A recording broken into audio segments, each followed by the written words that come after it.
Hey guys, Justin 207 Overland here. Today I've got something real exciting to show you, something I've been looking forward to for a long time, and let's check it out. Here it is, ladies and gentlemen, the brand new Midland MXT500 50-watt GMRS radio. I've been looking forward to doing this review for some time. As most of you know, I've been running the Midland 40-watt radio of a similar size in this same location for some time. I've been nothing but impressed with it. Loved it for its power, its feature set, and also its volume as well. You can hear it very well over road noise, on and off road with the windows down. You can hear it no problem, and this radio here just takes that to a whole different level. Let me take you through some of the features. Okay, let's start by comparing the size of the radio to the 40-watt radio I was running previously. Size-wise, it is pretty much identical. Quite a bit larger than some of the other radios that Midland has. However, compared to the 40-watt, the chassis size is pretty much the same height, pretty much the same width. Might be a little deeper, but if so, it's just marginally so. So if you already have the 40-watt, it's not going to be that much bigger. As far as front controls and their differences, obviously it's laid out a little bit different. The microphone input, hard to see because of the lighting, but it is a little different as well. Instead of a network cord style connector, it is actually a twist lock, dust-proof, semi-waterproof connection. And on the microphone itself, just like the previous versions, got push to talk. You can change your channels up and down right there. Moving back to the radio itself, channel selection knob here, volume knob over here, and also that knob, if you push it down, that's your power button. As far as the menu buttons here, you've got your menu selector, which lets you toggle through the different menu settings, scan, monitor mode,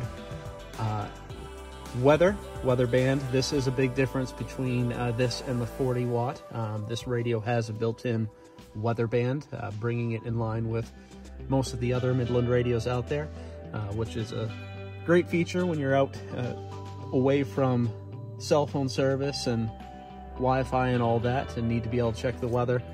This will give it to you. And of course, a screen lock button as well. Another new feature right on the front here, behind, let's see if I can focus on it. Again, sorry for the lighting, but right behind that area there is a USB-C connector for fast charging of cell phones, a laptop, iPads, whatever you want to plug into it. It's a fast charging port there and a great feature set. As far as the back of the radio, you have pretty much standard connections. You've got your antenna connection on one side, you've got a power connection on the other with an inline disconnect right there. Of course, I do have it hardwired into my vehicle, but there are inline fuses as well. And on the back, we also have an output for an external speaker connection if you need even more volume out of this thing, and a intercom connection port as well. Now, as far as other major differences between this and the 40-watt version that I previously had, it's got a couple new features to it. First one, of course, is the screen itself. I have it here showing in red, but you can actually go into the menu settings here and change that to pretty much any color you want to match the other lighting in your interior. You can also dim the display out, which I guess you could do in the previous version as well, but you have a status display over here, one for power, one for transmitting. It will light up red when it is transmitting. Now, of course, the other big feature that this radio brings to the table that people have been talking about is its ability to transmit in either standard narrowband or wideband. Now, of course, it has all the standard GMRS and FRS channels. You can turn on repeater channels as well if you're communicating with a repeater that's nearby.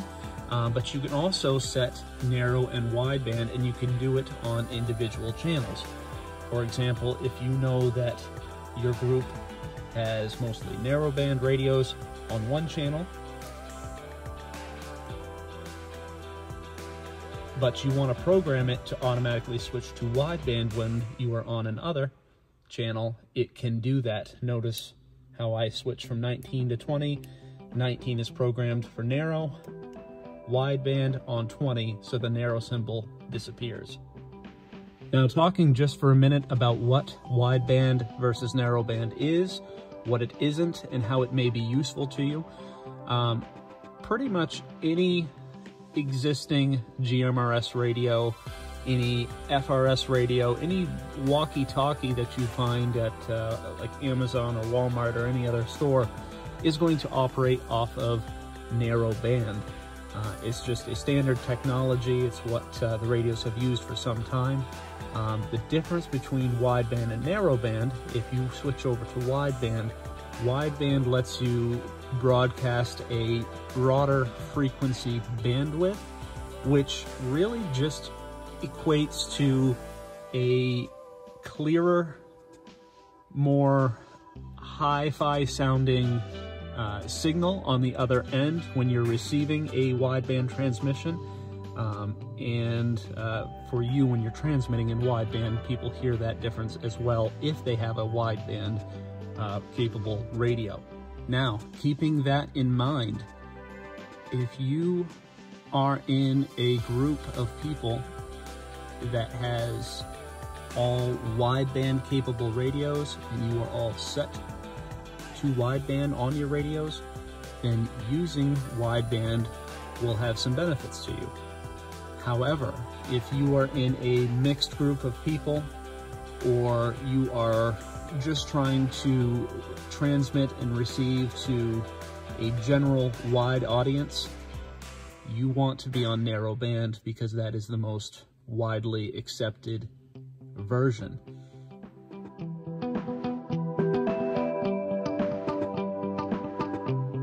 So again, and just to recap, if you have one of the new Midland 50-watt radios or another brand's radio and your group all supports wideband, then by all means switch over to wideband and you will have increased frequency bandwidth and audio quality as a result. However, if you're operating with a mixed group of individuals using anything from standard narrowband GMRS radios or FRS radios and walkie-talkies, you want to be on narrowband for the most compatibility. Now, this does not affect your wattage. Your wattage is still going to be the same. You'll have the same output on either wide or narrow band. So let's get into that. So the big claim to fame for the new Midland 50-watt radio is, of course, 50 watts of power, which, if you don't know, is the maximum wattage allowed by law for operating on GMRS frequencies. Now, compared to a 40-watt radio, are you going to notice a big difference between the two?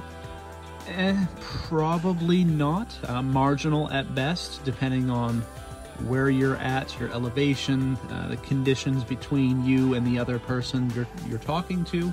The difference is going to be small. However, if you're stepping up from, let's say, a 5-watt radio, walkie-talkie especially, or a 10 or a 15-watt radio, and you're making the jump to the 50, the difference in transmission power is exceptional. Of course, overall, it does all come down to antenna selection and placement, which I will go over with you in a second, but the increase in power is absolutely phenomenal from a lower wattage radio. Okay, so now I'm going to take you outside the vehicle and show you what I'm doing with my antenna. Now, most of you that were familiar with my setup previously know I had a massive rack on the roof of my Commander with an antenna on the very top of that. So I was getting an antenna that was in the highest possible position for the greatest range and clarity. My setup has changed. I have moved the antenna since, and so far I'm really not noticing a decrease in performance. A lot of it has to do with my position on the trail. Typically I'm at the front of the pack, and so having an antenna mounted here on the back corner of my vehicle isn't really hurting my performance, because most of what I need to hear and transmit to would be behind me. And so having my antenna here, I have noticed no decrease in performance. Now, as you can see, this is the Midland 6 dB gain width antenna. I do use this most frequently on my rides. I do have one of their ghost antennas as well. It's very easy. I can just unscrew this, screw this one in its place. I do use both. Honestly, performance-wise, compared, one versus the other, I don't notice necessarily any decrease in range, especially reception. Using the Ghost, I do notice that at extreme distances, the Ghost antenna does break up a little bit quicker than the 6 dB whip. And what I mean by that is you can still hear what people are saying, you can still transmit to them just as well, but there's a little bit more static at extreme range with the Ghost than there is with the 6 dB whip. All right, guys, again, I wanted to keep this short and simple. The radio is a fantastic upgrade for those that are looking to do so, especially if you currently have a lower wattage radio. Again, keep in mind, in my personal opinion, it is more about antenna selection than the radio itself. I've found that you can often get more performance out of a higher quality antenna with a lower wattage radio than a higher wattage radio with a low quality antenna. The antenna selection and placement is key to this whole situation.